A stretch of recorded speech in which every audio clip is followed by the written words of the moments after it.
ఏమయ్యా ఏం పొయ్యిలో కట్టెలు తెచ్చినావయ్యా? ఎంతసేపు మంట పెట్టినా కానీ అది మండట్లేదు. నా కళ్ళంతా మంటలు వస్తున్నాయి. ఏం చేస్తామే, అడవిలో ఏ కట్టలు లేవు, ఏం లేవు. ఎక్కడికి వెళ్తాను చెప్పు, నేను చాలా ఇబ్బంది అయిపోతుంది. ఎక్కడ నేను పైసా సంపాదన లేదు. ఈయన ఎలాగా స్కూల్లో వేయాలా, ఎలా చదివించాలని అర్థం అవ్వట్లేదు. రోజుకి 10 రూపాయలు వస్తే మనం తినడానికి సరిపోయిద్ది. ఏం చేయాలో అర్థం కాకుండా తల కొట్టుకున్నట్టుంది. ఏం చేయాలి? ఏదైనా తాగుదామో తిందామంటే చాలా కష్టమైపోతుంది. వీడికి ఏదైనా సంపాదించి పెడతామంటే పైసా లేవు.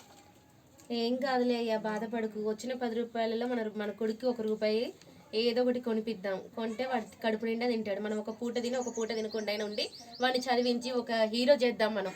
ఎందుకంటే వాడు చదువుకుంటే మన లైఫ్ మారుతుందో ఏమో. చదివిస్తాం, హీరో చేద్దామంటే ఎక్కడికి వెళ్ళినా కూడా 10 రూపాయలు. ఏం కాదండి, నీ ఇల్లు పట్టుకోనైనా అడుక్కోనైనా సరే మన కొడుకుని పెద్దోని చేద్దాము, సరేనా? అరే నువ్వు మంచిగా చదువుకోవాలిరా, సరేనా? అనుకుంటున్నా హీరో అయిపోతావా?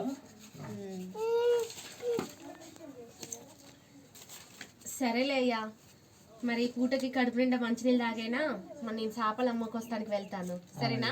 అలాగే మంచి.